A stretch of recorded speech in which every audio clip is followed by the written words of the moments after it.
Ukisikia mtu anakwambia ndoa tamu bwana, basi anamaanisha kwamba kwa ni ndoa ya Gigy Money pamoja na mumewe bwana. Yes, tunatambua bwana Gigy Money ameolewa na mumewe, lakini bwana mambo kwao ni matamu kweli.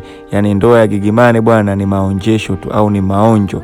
Yani Gigy anaenjoy sana kuwa na mumewe. Ukimwangalia Gigy Money sasa hivi bwana, shavu linamtoka, kisura kinanawili na kishepu sasa kama hivyo unavyokiona. Gigy Money bwana sasa hivi anazidi kuwa mzuri. Hata tumemisi kwenye mitandao ya kijamii, yani yuko busy na penzi lake. Yes, tunatambua bwana Gigy amepigwa sana vijembe na baadhi ya watu kuhusu ndoa yake, na watu wengi wameongea kwamba kwa hii ndoa haitodumu hata mwezi mmoja, lakini mpaka hivi sasa tunavyozungumza bwana Gigy Money na mumewe wanafikisha mwezi wa pili kama sio watatu katika ndoa yao. Yes, hii ndoa bwana ni ndoa ambayo ukiangalia kwa jicho la tatu unaweza ukasema ni ndoa ambayo watu wamefanya kama trending tu, au watu wamefanya kama vile tu wapate kuonekana ama wapate kusikika mitandaoni.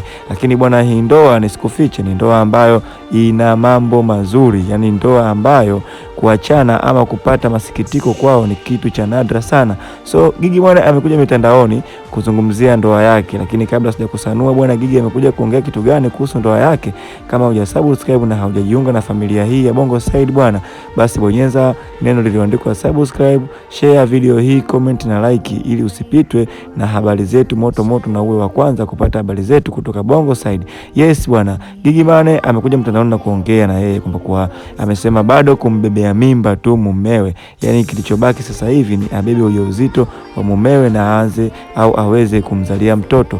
Yes, Gigy bwana anatamba, Gigy bwana anavimba, na anasema wale ambao hawajapata ndoa basi pole yao, kwa sababu yeye anaenjoy na muda wote, sometimes yuko live na mumewe, yani mumewe hana kipingamizi chochote kuhusu masuala ya Gigy Money na mitandao. Japo baadhi ya wadau bwana wanazungumza kwamba kwa Gigy hana uhuru na mitandao sasa hivi, lakini sio kweli, kwa sababu tunamuona yuko live TikTok, sometimes Instagram, na yuko na mumewe wanaenjoy. Sasa watu bwana waache kuongea au watu waache kujilamba, kwa sababu Gigy Money bwana na mumewe mambo yako moto sana, yani ndoa yao ipo moto kiasi kwamba wenyewe mpaka wanashindwa kuizungumzia. So mambo yapo kama hivyo bwana. Gigy amekuja na kuongea, anataka kumzalia mumewe, na sasa hivi akishazaa bwana tutarajie mtoto mzuri, kwa sababu Gigy akili zake zimetulia. So na mwanae pia huenda akatulia, kwa sababu bwana ya mambo hayataki purukushani. So mambo yako kama hivyo na ndoa ipo kama hivyo mpaka hivi sasa. Ila sasa nikukumbushe, hii ni Bongo Side bwana. Usisahau kusubscribe, kushare, kucomment na kulike ili usipitwe na habari zetu. Gigy yuko wa moto sana, Gigy anaenjoy, yani Gigy yuko hot juu ya penzi lake au juu ya ndoa yake, na sikwambie mtu bwana kuolewa laha. See you till next time.